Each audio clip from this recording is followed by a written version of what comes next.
નાના નાના બાળ દોસ્તો નમસ્તે. વાર્તાનું નામ છે કાબર અને કાગડો.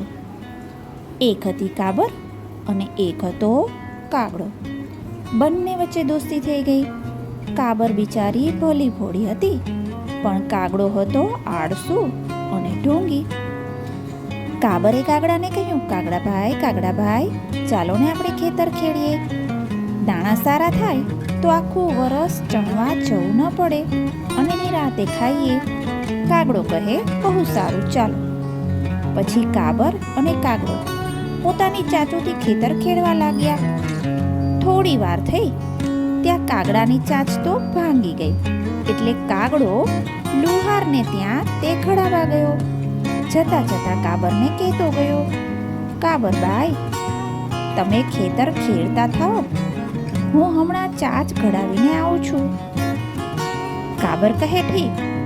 પછી કાબરે તો આખું ખેતર ખેડી નાખ્યું, પણ કાગડાભાઈનો તો પત્તો ન લાગે.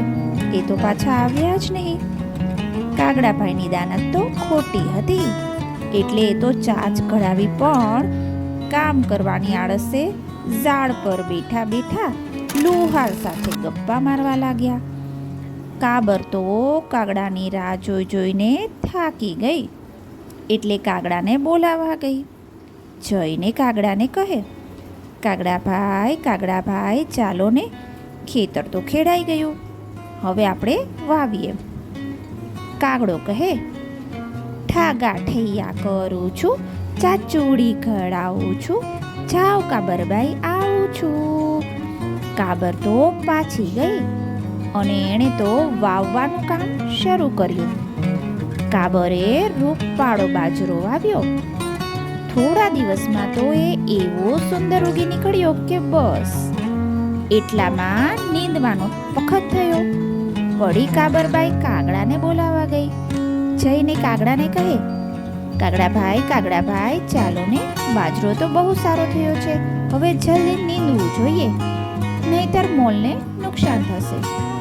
આળસુ કાગડાએ ઝાડ પરથી જ કહ્યું, ઠાગા ઠૈયા કરું છું, ચાચુડી ઘડાવું છું, જાઓ કાબરબાઈ, આવું છું. કાબર તો પાછી ગઈ અને એકલીએ ખેતર આખું નીંદી નાખ્યું. વખત જતા કાપણીનો સમય આવ્યો, એટલે કાબર વળી કાગડાભાઈને બોલાવા ગઈ.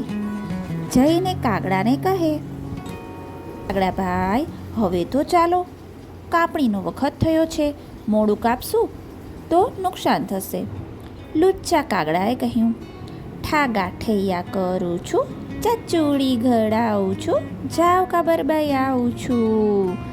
કાબરબાઈ તો નિરાશ થઈ પાછી ગઈ અને ખીજાઈને એકલીએ આખા ખેતરની કાપડી કરી નાખી. પછી તો કાબરે બાજરીના ડુંડામાંથી બાજરો કાઢ્યો અને એક કોર બાજરાનો ઢગલો કર્યો, બીજી કોર એક મોટો ઢૂસાનો ઢગલો કર્યો અને એ ઢૂસાના ઢગ પર થોડોક બાજરાનો થર પાથરી દીધો, જેથી ઢૂસાનો ઢગલો બાજરાના ઢગલા જેવો જ દેખાય. પછી તે કાગડાને બોલાવા ગઈ. જઈને કાગડાને કહે, કાગડાભાઈ, હવે તો ચાલશો ને, બાજરાના 2 ઢગલા તૈયાર થઈ ગયા છે, તમને ગમે ને તે ભાગ તમે રાખજો. વગર મહેનતે બાજરાનો ભાગ મળશે એ જાણી કાગડાભાઈ તો ફૂલાઈ ગયા. તેણે કાબરને કહ્યું, ચાલો બહેન, તૈયાર જ છું, હવે તો મારી ચાંચ ઘડાઈ ગઈ છે. કાબર મનમાં ને મનમાં બોલી, તમારી ખોટી દાનતના ફળ હવે બરાબર ચાખશો કાગડાભાઈ. કાગડાભાઈ તો મોટો ઢગલો લેવા માટે ઢૂસાવાળા ઢગલા ઉપર જઈને બેઠા, પણ જ્યાં બેસવા જાય ત્યાં ભાઈ સાહેબના પગ ઢૂસામાં ખોપી ગયા અને આંખમાં, કાનમાં, મોઢામાં બધે ઢૂસા ભરાઈ ગયા અને કાગડાભાઈ મરણ પામ્યા.